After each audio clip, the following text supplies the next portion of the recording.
Let's say for this effect, I hand the deck over to the participant and they give it a shuffle. After they're done, I explain to them I would like 9 cards taken out from anywhere in the deck. So let's say they go with the top 9 cards here. Let's just make sure we have 9. 1, 2, 3, 4, 5, 6, 7, 8, 9. Perfect. So now we're going to make 3 piles with 3 cards each. Okay, and this can be done anyway as well. One of the piles is going to be picked up, shuffled, and the bottom card is going to be remembered. Let's say this one. Go ahead and remember that.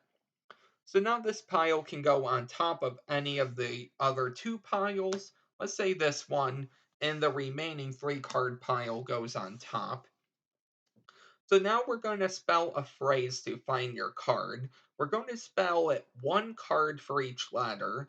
What was your card? So let's start with what. And the participant could do this as well. WHAT. If you have any cards at all left over, those go on top. So was, what was? WAS on top. Your, what was your? YOUR, and card. However, the D is going to go off to the side. So CARD. Do you see your card in here? No. For the first time, name your card out loud. Let's say they do that right now. And we get the 3 of diamonds. I hope that was your card, and if it is, stick around for the tutorial. Before I get into the tutorial for this effect, in case you're wondering about the cards I'm using, these are the Canis Lupus by Card Mechanic. If I have a deck review, I will link that in the description. However, I will leave a link where you can buy these cards off of Card Mechanic's website. So you can also check out the shop and his website and everything like that. So this is a really easy effect, and there are 2 ways you can go about this. At the end, I will give a few thoughts for those more advanced people. But what you need is just 9 cards from anywhere in the deck. So let's say we get 9 cards here. These can be shuffled, it really doesn't matter. And now, anyway, you want 3 piles with 3 cards each. Any pile can be picked up. Let's say this one, you can give it a shuffle, and when you're done, look at the bottom card and remember it. Let's say the Ace of Clubs. This is going to go on top of one of the other 2 piles. Let's say this one, and the remaining 3 card pile goes on top.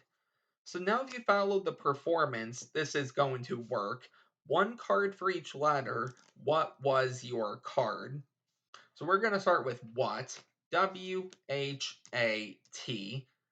Any remaining cards go on top. Was. What was. So WAS. Your. What was your? YOUR. And finally, when you get to card, you explain you would like the D left to the side. So CARD.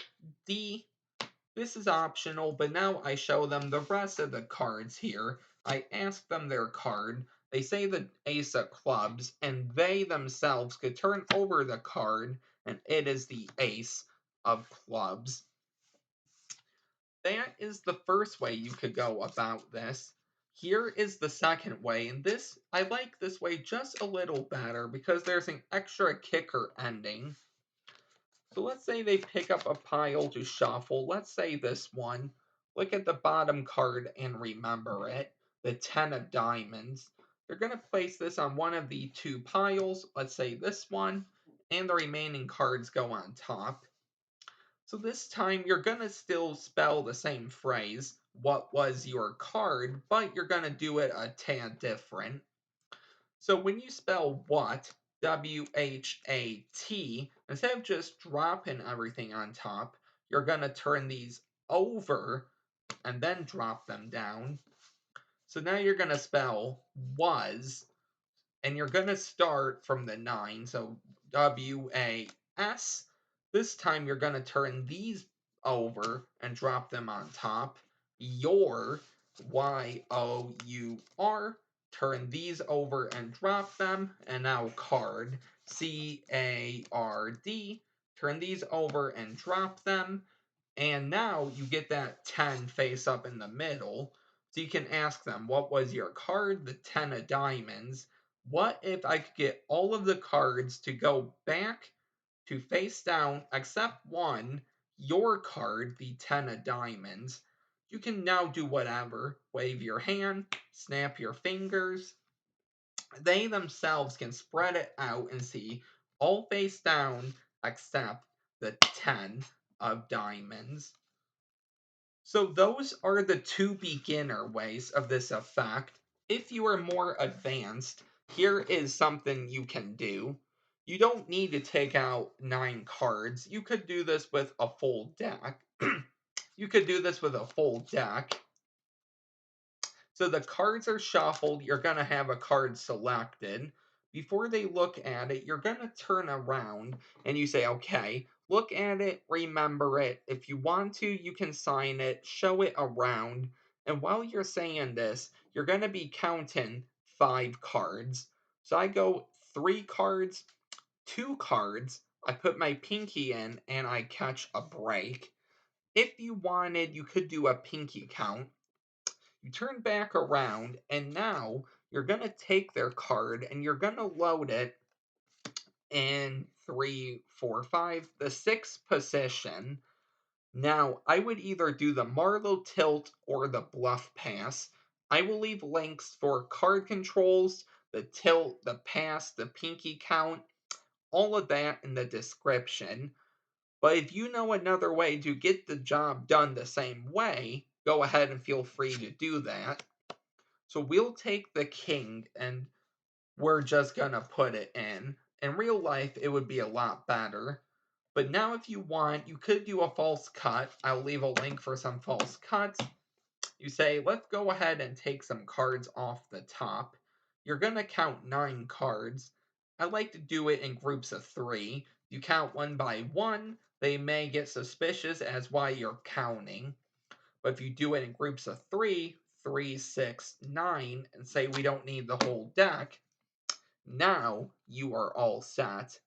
Here's your 3 cards. Here's 3 cards, and on the bottom of this third pile is their selection, and it's right where you need it in the deck. So now you can go ahead and do either one of those 2 beginner ways to find their card. And that is the video. So I hope you really enjoyed this one.